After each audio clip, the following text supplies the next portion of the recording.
तुला राशि के मित्रों, हनुमत कृपा ज्योतिष चैनल में आपका हार्दिक स्वागत है एवं हार्दिक अभिवादन। मित्र, आपके समक्ष उपस्थित हूँ वक्री शनिदेव का गोचर फल लेकर।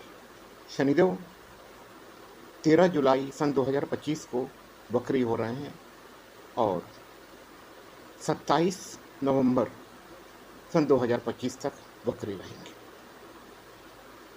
मित्र, ये गोचर फल आपके चंद्र राशि पर आधारित है। चंद्र राशि वो राशि होती है जिस राशि में आपके जन्म के समय चंद्रदेव स्थित होते हैं, वो आपकी चंद्र राशि होती है।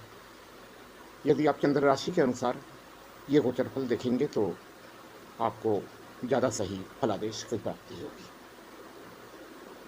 मित्र, इससे पहले कि आपको फलित बताऊं, आपको ये बता दूं कि हनुमत कृपा ज्योतिष में सभी ज्योतिषीय समस्याओं का समाधान निःशुल्क किया जाता है। इसके लिए प्रत्यक्ष या अप्रत्यक्ष रूप से हम कोई भी शुल्क नहीं लेते हैं और किसी भी तरह का ज्योतिषीय सामग्री का विक्रय हम नहीं करते हैं।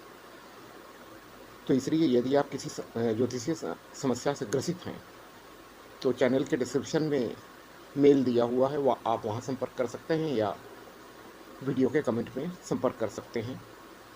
आपका समस्या का समाधान हम अपने ज्ञान के अनुरूप देने का प्रयास अवश्य करेंगे।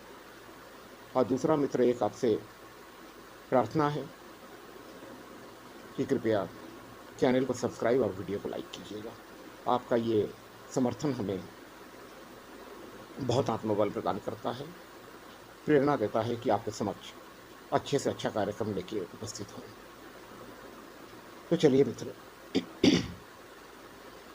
कार्यक्रम शुरू करते हैं, आपको फलित बताते हैं। सबसे पहले मित्र ये जान लीजिए कि वक्री ग्रह कैसे प्रभाव देते हैं। देखिए, मार्गी ग्रह जिस भाव में स्थित होते हैं उस भाव का प्रभाव देते हैं, लेकिन वक्री ग्रह, चाहे कोई भी ग्रह वक्री हो, अपने पिछले भाव का भी प्रभाव देने लगते हैं।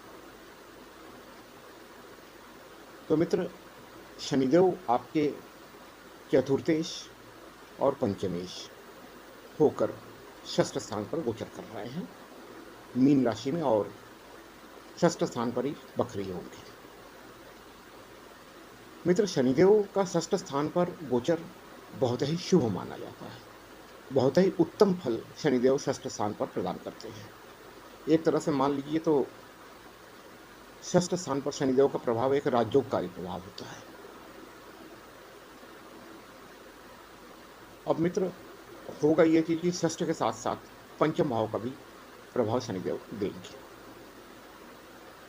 तो इसमें होगा क्या? षष्ठ भाव के प्रभाव के अनुसार यहां पर शनिदेव शत्रुहंता योग बनाते हैं। तो शत्रु आपका कुछ भी नहीं बिगाड़ पाएगा, चाहे वो गुप्त शत्रु हो, प्रत्यक्ष शत्रु हो। तो इससे तो आप सुरक्षित थे और सुरक्षित रहेंगे।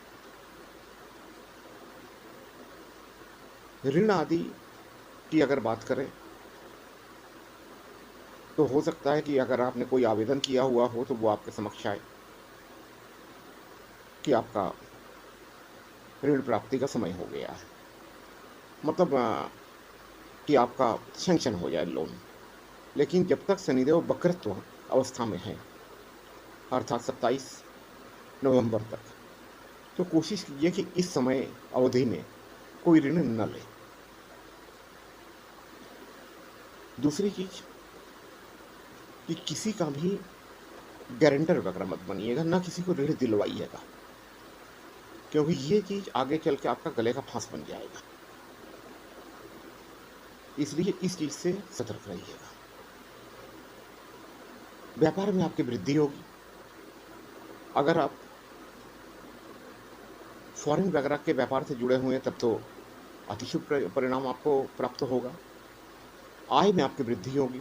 हाँ, ये चीज है कि बड़े भाई बहनों के साथ इस समय काल में संबंधों में थोड़ी मधुरता में कमी आ सकती है, तो इस चीज का ख्याल रखिएगा। पराक्रम में आपकी वृद्धि होगी। दूसरी चीज ये है, बात संतान पक्ष को लेकर एक सावधानी की मैं कर रहा हूं कि अगर महिला जातक हैं और गर्भवती महिला वगैरह है, तो इस समय विशेष सतर्क रहिएगा, क्योंकि पंचमस्थ शनिदेव, पंचमस्थ तो नहीं, पंचम भाव में जब प्रभाव देने लगते हैं, जैसे मैंने बताया कि वक्री अवस्था में अपने पिछले भाव का भी प्रभाव देते हैं, तो उसमें गर्भपात वगैरह का संभावना बनता है। इसलिए थोड़ा सावधान रहिएगा इस मामले को लेकर।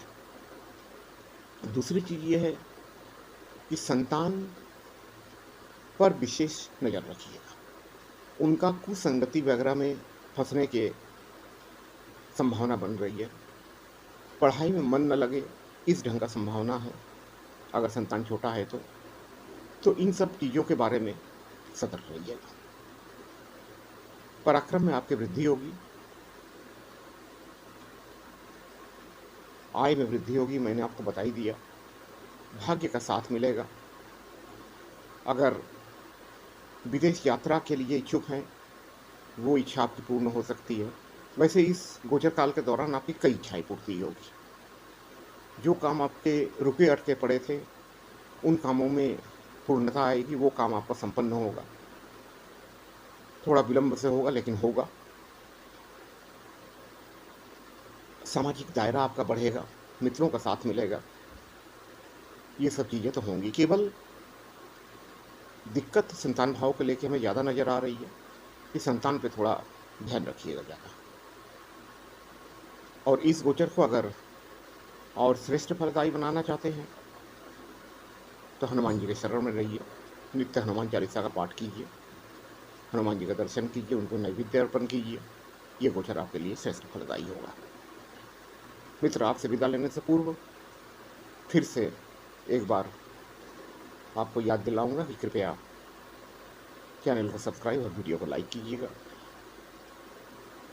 आपका ये समर्थन की हमें आवश्यकता है,